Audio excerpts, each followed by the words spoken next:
Barbie, the movie, has made a huge record with the biggest opening of the year.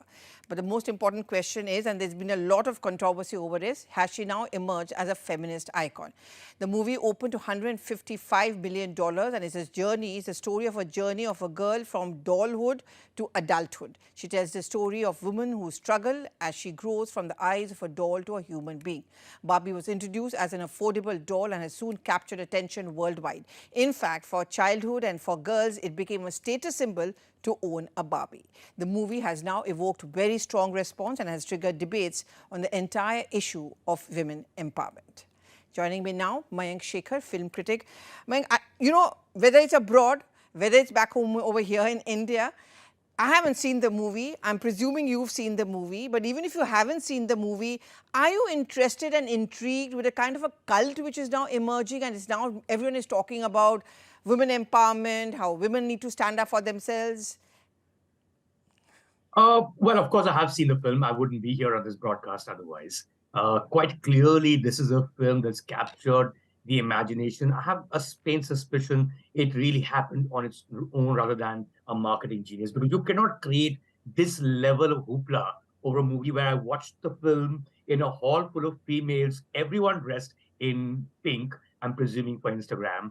And then there was the other thing that happened, which was, Barbenheimer, where, which movie will you watch first, Barbie, or just polar opposite as a movie in terms of genre, which is Oppenheimer. In terms of what the film turned out to be, yes, it's not a children's film. And I was under the assumption that it would be, given that Barbie itself is a children's product. But if you see the history of Barbie, if you notice the product's history over the past few decades, its sales have been on a considerable decline, progressive decline year after year. And that's to do with the reputation that Barbie sort of represented in a certain way, a certain beauty standard that everyone must adhere to, and it's being pushed into child's brains at a very young age, and something that inspires you. Of course, they did lots of things to sort of do away with that rep. Barbie has multiple professions. Barbie is not just a doll-like figure, and they sort of look into these aspects in the movie as well. But the messaging is so strong that it's almost an adult film with feminism as its main purpose, and that's not a surprise, because one, Barbie needs to clean up its act and build a new way of being looked at. Second, I think Barbie stopped being a product. It was a conscious choice that the Mattel CEO, who was brought in from a world of entertainment, who took over this company, said, you know what, let's not focus on the doll. Now let's focus on Barbie as the idea and Barbie as an intellectual property, Barbie as an IP. So they've really gone full throttle in terms of film, but they've also made sure that the rebranding of Barbie is also complete to the story that Greta Gerwig, a feminist filmmaker, much loved actor, who turned into a director. I think that's why she was brought on board as well.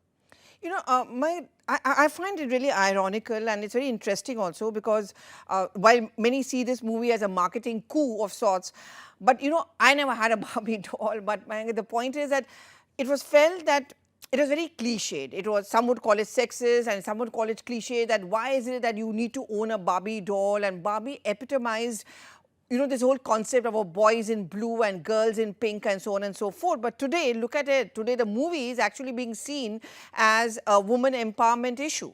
Do you find an irony over there?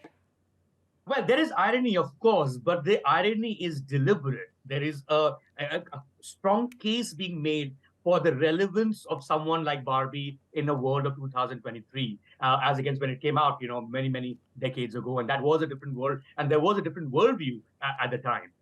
So in that sense, yes, ironic, but at the same time, you can tell where they're coming from. They're taking Barbie into the real world, all right? And in the real world, while Barbie is, a progressive figure in her head, in the Barbie world, because, she has multiple professions and there are these other Barbies that she deals with, she realized in the real world hasn't changed so much. Whereas Ken, who's the boyfriend, discovers the pleasures of patriarchy. Suddenly he's a very important figure, which he's not in the Barbie world. So I think they found a great way to crack a story that you could be sort of drawn towards in that sense. And I thought I thought it was an interesting it was an interesting thought, interesting idea on the bit about it being a long show reel of the product or an extended ad. That was a fear, wasn't it?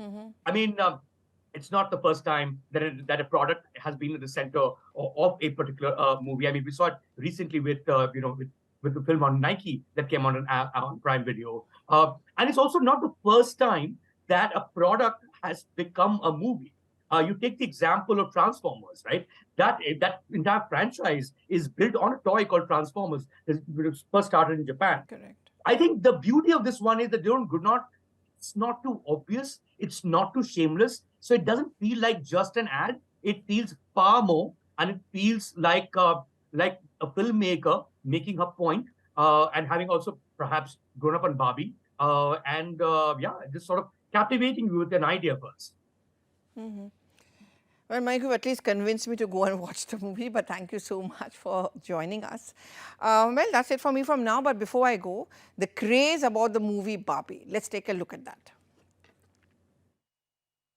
Shoppers are snapping up a whole host of Barbie-related items as retailers seek to cash in on Friday's film release. Barbie dresses, perfume, jumpsuits and accessories are flying off the shelves, and many of the vast range of products are aimed at adults. That as retailers bet on igniting nostalgia in those who played with the doll as children. So cool. Mattel, who owns the brand, aims for the film to renew the doll's nostalgic appeal while also embedding Barbie into the psyche of a new generation. Zara's Barbie collection, launched on Monday, offers 85 items for adult women and 17 for children. Men too can buy into the trend with a fuchsia suit or cowboy boots and denim shirt. By Wednesday on its UK site, the perfume, hoop earrings and pink cropped hoodie were all sold out, as was the fuchsia double-breasted suit blazer for men. Apparel and footwear brands from H&M to Primark, Gap, Superga and Crocs have also launched Barbie collections. The Barbie Crocs, priced $10 more than the normal pairs at almost $60, were also out of stock.